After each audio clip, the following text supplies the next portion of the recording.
Vous allez bien? C'est bien. J'espère que vous allez bien.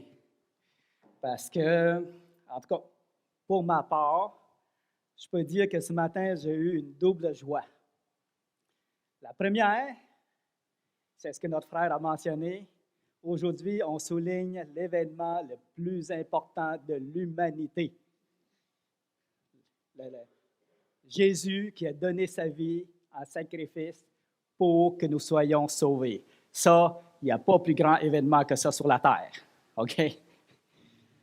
La deuxième chose, ma deuxième joie, c'est qu'on a l'évêque avec nous ce matin.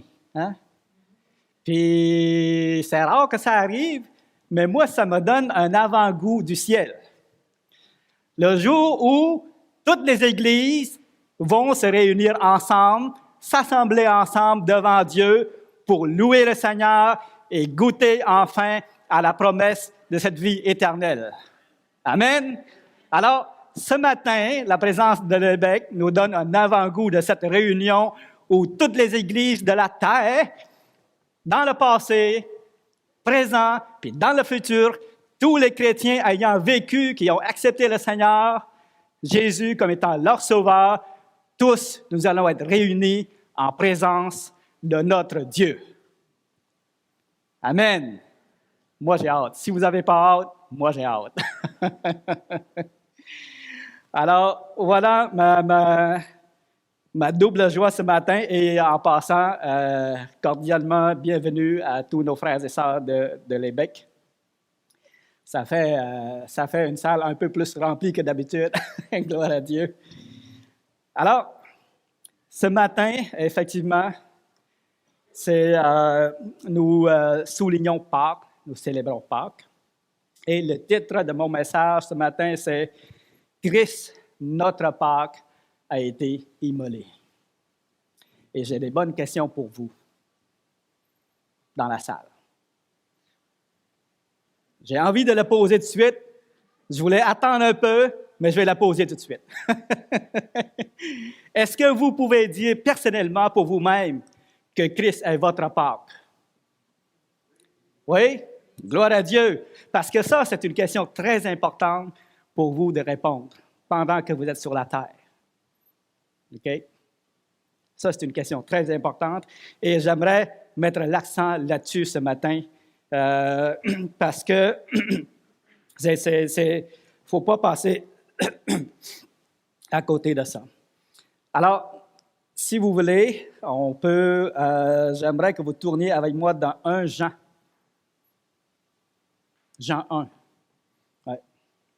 Jean 1, le verset 29, un verset que j'aime beaucoup.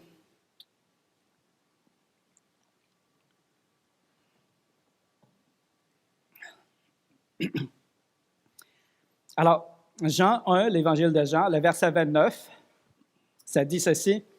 Le lendemain, il vit Jésus venant à lui et il dit, « Voici l'agneau de Dieu qui ôte le péché du monde. » Moi, là, quand je lis ce verset-là, ça me parle.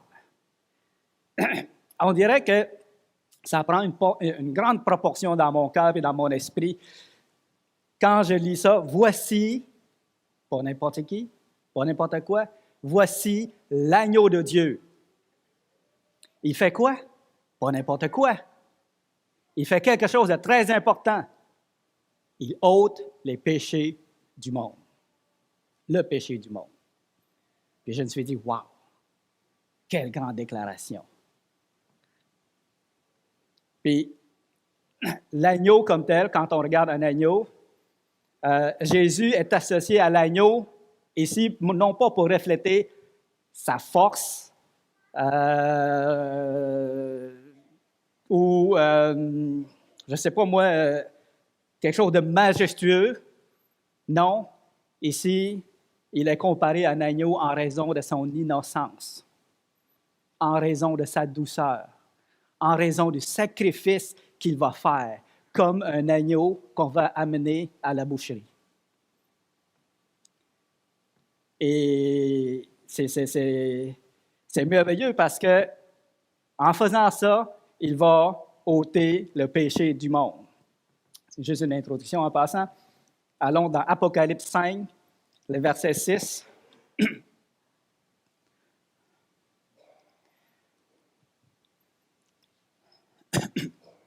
Apocalypse 5, le verset 6. On va revoir l'agneau ici. Et c'est encore très important. C'est encore un verset qui, quand je lis ça, wow, encore. Et je vis au milieu du trône et des 4 êtres vivants, et au milieu des vieillards, un agneau qui était là comme immolé. Alors, l'agneau qu'on a vu tantôt, on le voit ici, immolé.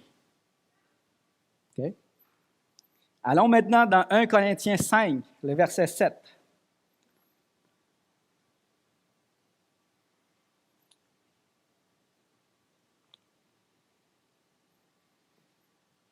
Alors, voici le verset dont il est question, sur lequel mon message est basé. 1 Corinthiens 5, le verset 7. « Faites disparaître le vieux levain, afin que vous soyez une pâte nouvelle, puisque vous êtes sans levain. Car Christ, notre Pâque, a été immolé. » Christ, notre Pâque, a été immolé.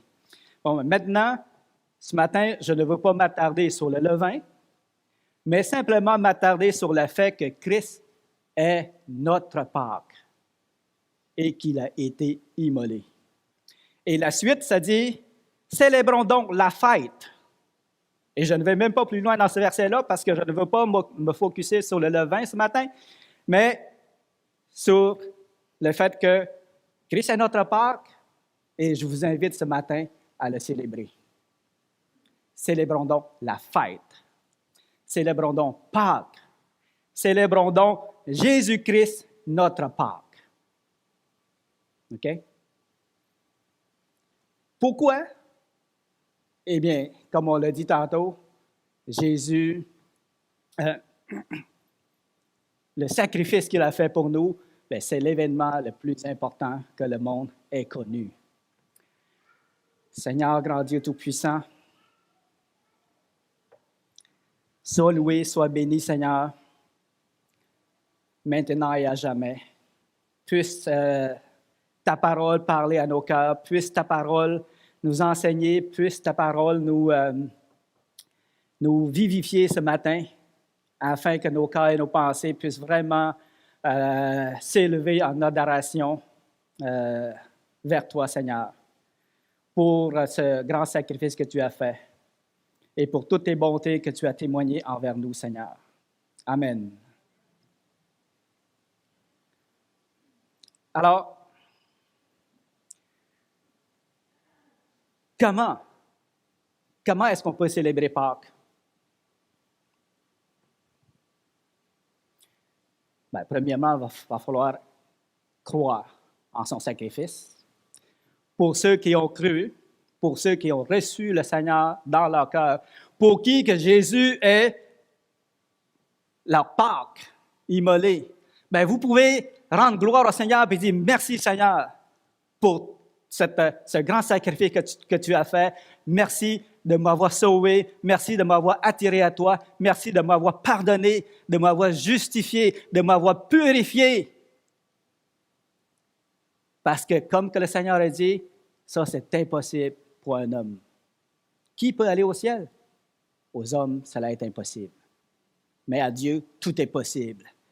Il a fait de nous, qui sommes pécheurs, qui ne méritons rien, il a fait de nous des gens justifiés, lavés par son sang, pour que nous soyons maintenant aptes, pour que nous puissions recevoir de lui la vie éternelle.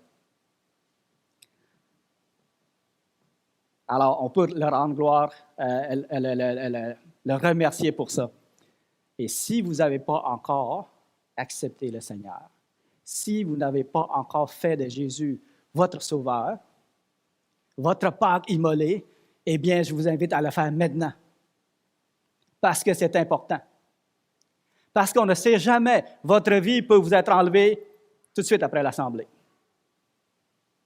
En chemin. À n'importe quel moment. Et ça sera trop tard. Alors, je vous invite, après l'Assemblée, si vous voulez en connaître davantage, aller voir quelqu'un, aller voir un frère, une sœur qui a déjà accepté le Seigneur, qui est croyant. Je vous invite à parler avec une personne comme ça pour qu'il vous explique plus en détail et que vous puissiez, vous aussi, bénéficier de ce don-là merveilleux.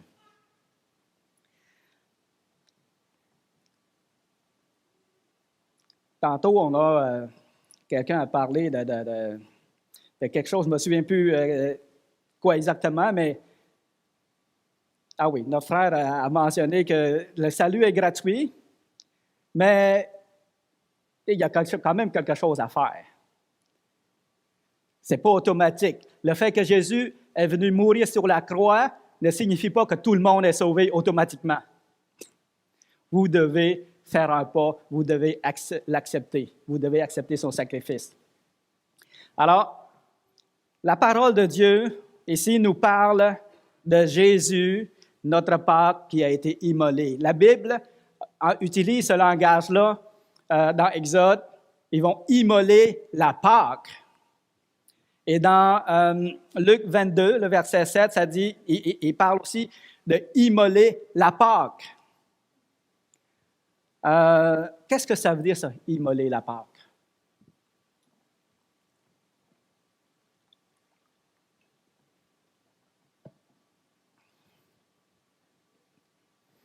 Immoler la Pâque, c'est tuer et égorger un agneau ou un chevreau parfait, d'en manger. C'est ça, immoler la Pâque. Jésus a fait ça avant d'aller à la croix, parce que la tradition juive, c'est un commandement de Dieu de célébrer la Pâque. Et Jésus l'a fait. Et c'est triste à dire parce que, on parle de fête de Pâques. Mais contrairement à plein d'autres fêtes où on va célébrer, je ne sais pas moi, une naissance ou, mettons, l'action de grâce, on va remercier pour toute l'abondance que le Seigneur nous donne, tout ça. Mais Pâques, ça va être un décès. OK? Ça va être un décès qu'on souligne, un sacrifice. Alors, pour que la fête ait lieu, un agneau est mort. Quelqu'un a sacrifié sa vie pour que les autres puissent fêter, pour que les autres puissent célébrer leur vie. Quelqu'un a sacrifié sa vie pour que la vie des autres soit épargnée. OK? Et on va le voir tantôt, dans l'origine de Pâques, il y a eu sacrifice, afin que des vies soient épargnées. Et ça figure le Seigneur Jésus qui va se sacrifier pour que nos vies soient épargnées également. Et donc, pour que la fête ait lieu, il y a eu un sacrifice. Quelqu'un a donné sa vie. Puis ça, c'est la signification profonde de Pâques lui-même. OK? Ça a toujours été ainsi. Donc, on peut aller lire ensemble dans Exode 12, où le Seigneur va instituer la Pâque comme telle. Puis, ce que j'aimerais faire, non pas pour vous enseigner les rudiments de Pâques, que vous savez déjà, mais il y a un parallèle que j'aimerais faire ici entre la Pâque, la première Pâque que le Seigneur va établir, et ce que Jésus nous apporte. Parce que, on va le voir, dans l'institution de la Pâque, il y a eu 2 délivrances. Et en Jésus, nous avons également 2 délivrances. OK? J'aimerais faire ce parallèle-là ce matin. Ce n'est pas nécessairement un parallèle officiel, mais vous allez comprendre pourquoi j'aime faire ce parallèle-là. Donc, allons dans Exode 12, le verset 3.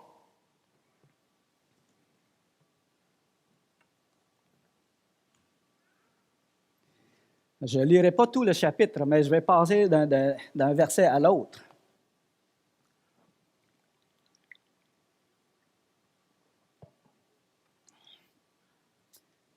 Verset 3, ça dit ceci. « Parle à toute l'assemblée d'Israël et dites, le 10e jour de ce mois, on prendra un agneau pour chaque famille, un agneau pour chaque maison. » Et au verset 5, je vais laisser un petit temps pour notre frère en arrière. Le verset 5, « Ce sera un agneau sans défaut, mâle, âgé d'1 an. Vous pourrez prendre un agneau ou un chevreau. Vous le garderez jusqu'au 14e jour de ce mois, et toute l'assemblée d'Israël l'immolera entre les 2 soirs. On prendra de son sang et on en mettra sur les 2 poteaux et sur le linteau de la porte des maisons où on le mangera. » Alors ici, c'est important de considérer ce geste-là, de ce que le Seigneur leur a demandé de faire.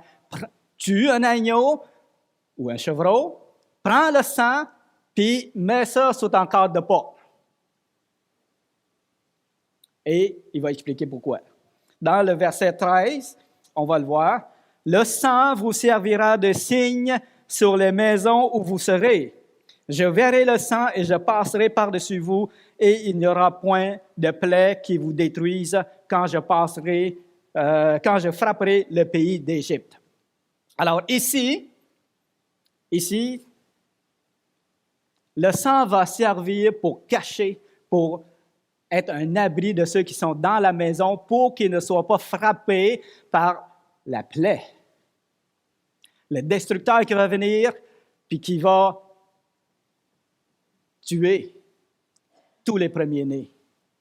De toutes les maisons qui n'ont pas ce sang-là sur le cadre de porte.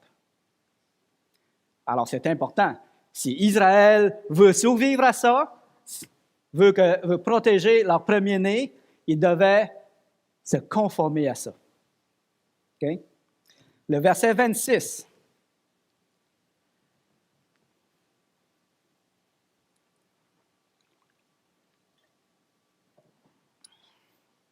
Ici, ça va être la première délivrance. Et lorsque vos enfants vous diront « Que signifie pour vous cet usage? » Vous répondrez « C'est le sacrifice de Pâques. » Okay? On souligne le mot « sacrifice de Pâques » en l'honneur de l'Éternel qui a passé par-dessus les maisons des enfants d'Israël en Égypte lorsqu'il frappa l'Égypte et qu'il sauva nos maisons. C'est marqué « Il sauva nos maisons. » Il les a épargnées. Le peuple s'inclina et se prosterna. Et les enfants d'Israël s'en allèrent et firent ce que l'Éternel avait ordonné à Moïse et à Aaron. Ils firent ainsi. Au milieu de la nuit, l'Éternel frappa tous les premiers-nés dans le pays d'Égypte, depuis le premier-né de Pharaon assis sur son trône, jusqu'au premier-né du captif dans sa prison, jusqu'à tous les premiers-nés des animaux. Wow! C'est fort que le Seigneur étend ça, même jusqu'aux animaux dans le pays d'Égypte. Le Seigneur, ici, montre vraiment sa grandeur.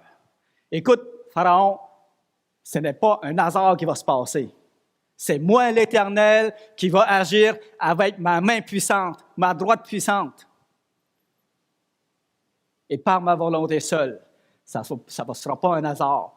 Parce que tous les premiers-nés du pays d'Égypte, depuis le premier-né de Pharaon assis sur son trône, jusqu'au premier-né du captif dans sa prison, jusqu'au premier-né de tous les animaux qui sont en Égypte, qui appartient aux Égyptiens. OK? Et Pharaon se leva de nuit, lui et tous ses sacrificateurs, non, ses serviteurs, et tous ses serviteurs et tous les Égyptiens, et il y eut de grands cris en Égypte, car il n'y avait point de maison où il n'y eut un mort. Imaginez. Ici, quand il neige, ou il fait tempête, on dit « wow, c'est plate ». Mais eux, ils se lèvent au milieu de la nuit, il y a un mort dans toutes les maisons. Pas beau à voir. C'est pas réjouissant.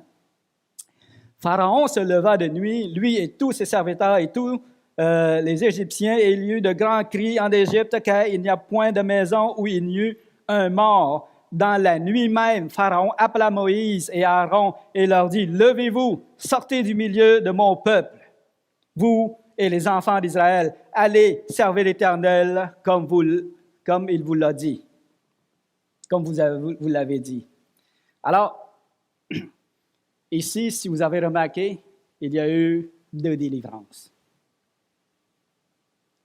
Il y a eu une délivrance à cause du sang de l'agneau ou des chevreaux qui protégeaient la maison pour que le destructeur ne frappe pas. Alors, ça ici, c'est le parallèle avec le Seigneur Jésus qui est venu mourir sur la croix.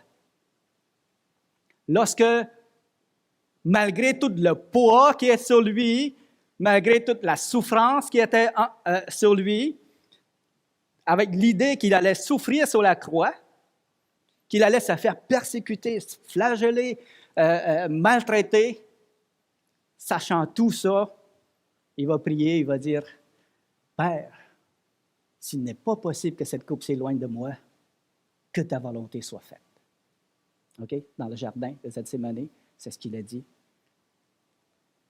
Dans sa grande souffrance, il aurait peut-être voulu se soustraire à ça. Et ça, ce n'est pas pour montrer la faiblesse du Seigneur Jésus. C'est plus pour montrer comment la sensibilité de Christ, parce que si le Seigneur Jésus n'était pas sensible à la souffrance, eh bien, on ne pourra pas dire qu'il a souffert pour nous. OK?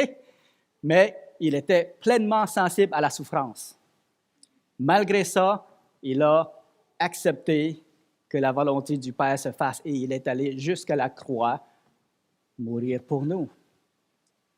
Et à cause de son sacrifice, tous ceux qui croient en lui, eh bien, sont comme ceux qui étaient dans la maison en Israël, pas en Israël, mais à ce moment-là, comme on a lu ici, qui étaient protégés par le sang de l'agneau. Nous tous qui avons accepté le Seigneur Jésus, nous avons accepté de nous réfugier, de nous mettre à l'abri de son sang, d'être purifiés par son sang, de nous cacher en arrière de son sacrifice pour que le Père, quand il nous voit justifiés. Il nous voit purifiés, il nous voit graciés. Le poids, la condamnation du péché ne repose plus sur nous parce que Jésus l'a subi à notre place. Ça, c'est la première délivrance. Deuxième délivrance que je voulais faire comme parallèle, on a vu que dans la même nuit, les enfants d'Israël étaient libérés de l'Égypte. 400 ans de servitude, d'esclavage, maintenant terminés. Amen.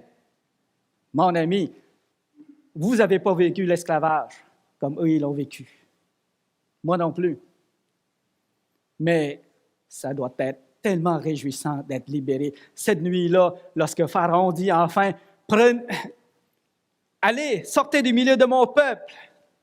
Puis en plus, Dieu va leur faire trouver grâce de façon qu'ils vont demander des trésors aux Égyptiens. Donnez-nous ceci, donnez-nous cela. Puis les Égyptiens, ils veulent tellement se débarrasser d'eux autres que, allez, prenez tout ce que vous voulez, là, puis partez. On ne veut plus vous voir. Parce que là, ça devient dangereux que vous restez avec nous autres. La colère de l'Éternel ne cesse de nous frapper encore puis encore. Depuis la première plaie jusqu'à la 10e plaie. On a souffert. Maintenant, partez. Prenez de l'or, prenez de l'argent, prenez le brebis, prenez des affaires. Partez, parce que là, on n'en peut plus. Hey, wow! Seigneur, il a fait vraiment une belle délivrance. Il les a délivrés de l'esclavage de l'Égypte. Eh bien, savez-vous quoi? En Jésus-Christ, on sera aussi délivrés de ce monde de souffrance, de ce monde de servitude. Tous ceux qui appartiennent à Christ, tous ceux qui prennent part à son sacrifice, dans le sens qui acceptent son sacrifice et qui acceptent le Seigneur Jésus comme étant leur Pâque, immolé pour eux, sacrifié pour eux. Tous ceux-là qui ont été couverts par le sang de Christ vont être enlevés ou ressuscités et enlevés et vont aller à la rencontre du Seigneur Jésus dans les airs. On peut lire ça dans 1 Thessaloniciens, si vous voulez. 1 Thessaloniciens 4.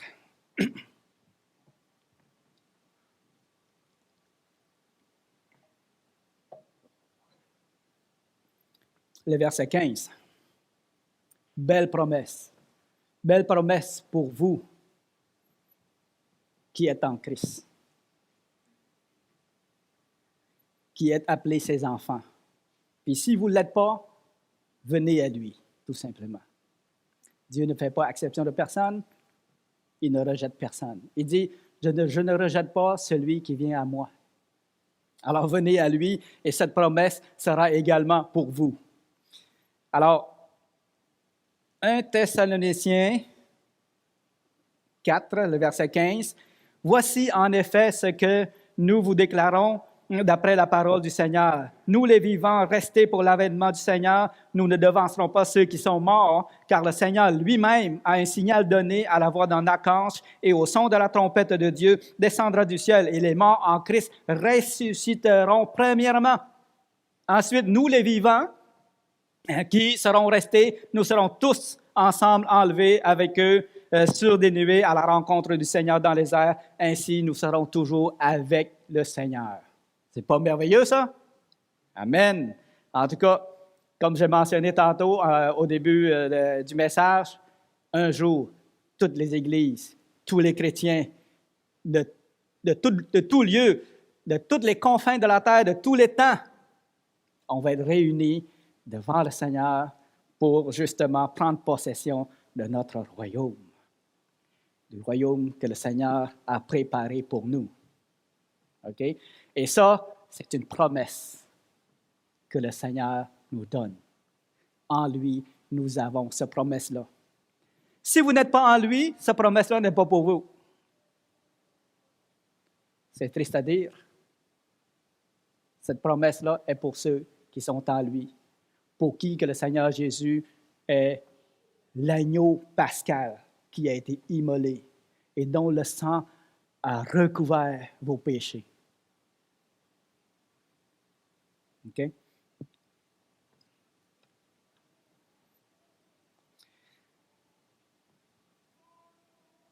Donc, pour terminer, c'est déjà l'heure. Pour terminer, j'aimerais aller dans Luc 24. Luc 24, le verset 46. Mais avant d'aller dans Luc 24, excusez-moi, je vous joue un tour. J'aimerais qu'on puisse lire dans Ésaïe 53 quelques versets.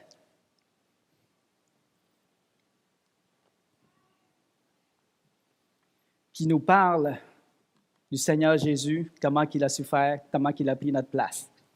Ésaïe 53, le verset 3 à 5, et ensuite le verset 10.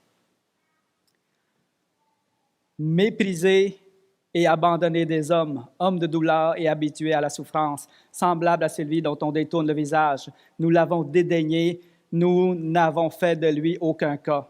Cependant, ce sont nos souffrances qu'il a portées, c'est de nos douleurs qu'il s'est chargé et nous l'avons considéré comme puni. Okay, je voulais faire ressortir cette réalité-là que Jésus a porté nos souffrances et le châtiment à notre place comme l'agneau pascal qu'on a sacrifié, qu'on a pris le sang et qu'on a mis sur le cadre de porte pour protéger ceux qui sont à l'intérieur. Jésus a subi le châtiment à notre place et son sang nous protège également.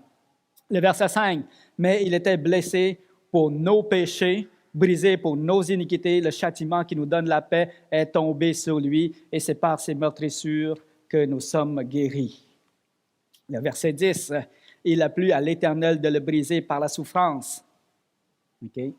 Il a plu à l'Éternel de le briser par la souffrance. Après avoir livré sa vie en sacrifice pour le péché, il verra une postérité et prolongera ses jours, et l'œuvre de l'Éternel prospérera entre ses mains. Alors ici, on parle de l'œuvre de l'Éternel qui prospérera entre ses mains. Et on peut maintenant aller lire dans Luc, le verset tantôt, là, Luc 24.